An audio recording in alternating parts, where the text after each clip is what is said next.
Hey guys, Vincent here. Welcome to a new sequence.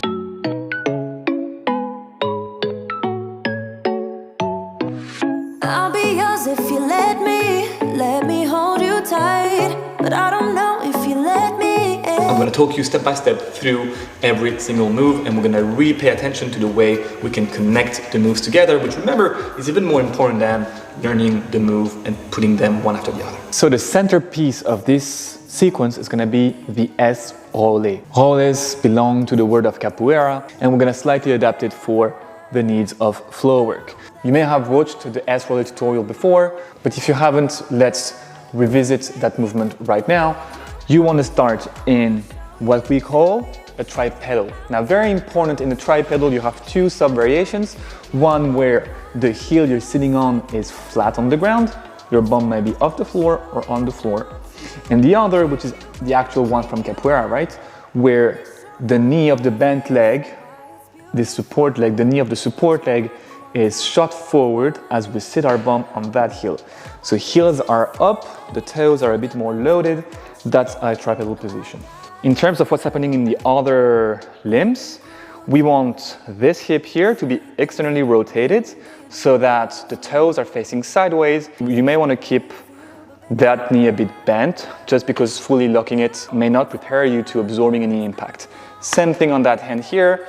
The shoulder is slightly rotated outside to protect the joints and to make the structure a bit more resilient, and we're going to keep that elbow a bit bent. Again, nothing wrong with this, but if you're not controlling the momentum, let's say, and you end up landing harshly on the floor, if you have a bent elbows, you're just a bit more likely to absorb the shockwave better. Now, from that position, we want to be solidly anchored over the heel we're sitting on, and that's super important.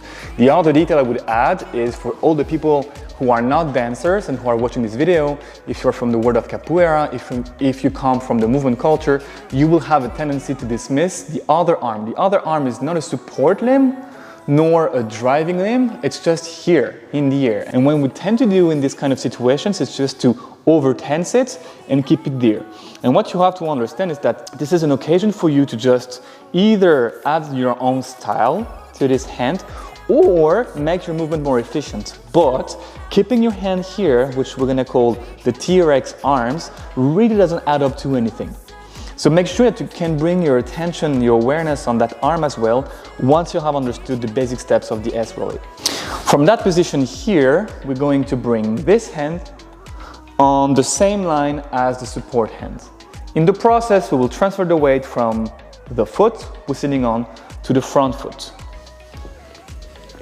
From here, the weight is being taken off the leg we were sitting on, so we're gonna slide that foot around and place it roughly on the same line as the front foot.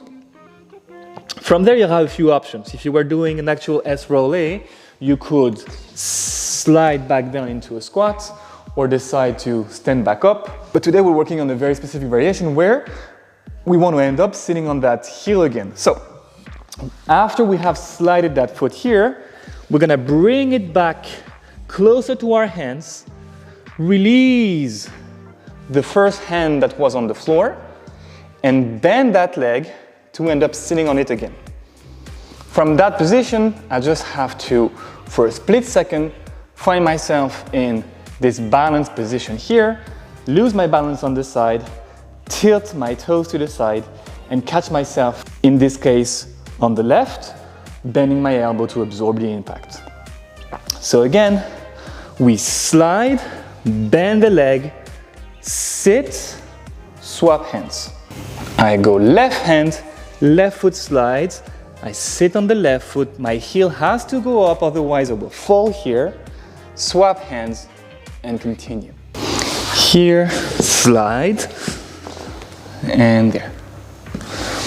Now, because we're not doing capoeira, there is no one to be looking at per se, so you may also, if you're a bit more advanced, pay attention to what your neck is doing. You don't have to tense your neck to look at the person in front of you. You can actually play with your gaze and see how that changes your movement, if it supports the momentum, if it kills the momentum, or if it adds something visually interesting.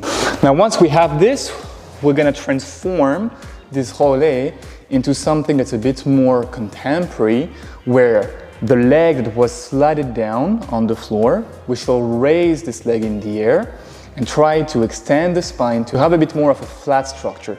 In capoeira, it's very common to be rounded here because we're kind of trying to protect ourselves from the kicks of our partners. But here, for the sake of exploring what our spine can do and what our body can do, we shall extend both this hip and our spine to have more of a tabletop position. To do so, one easy way to prompt a nice extension of the spine is actually to look at the wall behind us. So as we perform the very first step, I want you to look at the wall behind you as you place this hand down and bring the leg you were sitting on up in the air. And then the foot goes back down on the floor. And just like before, we swap hands. So 1, 2. What is gonna make this move beautiful is if we take our time and try to relax the hip of the leg that's in the air as we perform the movements. We're not trying to rush here, we're trying to suspend the movement in the air, we're trying to add volume to that movement, and therefore we want to refrain from having too stiff a hip here, and we want to avoid reaching for the floor with that foot. So what you want to step away from as you get better is rushing this part here, changing the angle in your hip or in your knee to find the floor with the toes, and rather let the floor find your foot.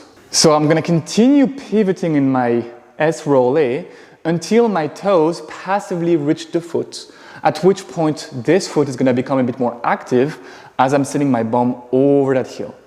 So let's try to bring these toes as late as possible on the floor. You have to give me the impression, if I was watching you, that you didn't plan on sitting on that foot. That foot ended up being there on the floor, and then you decided to transition into another tripedal. So here, I wait and swap. Here, wait and swap. Here,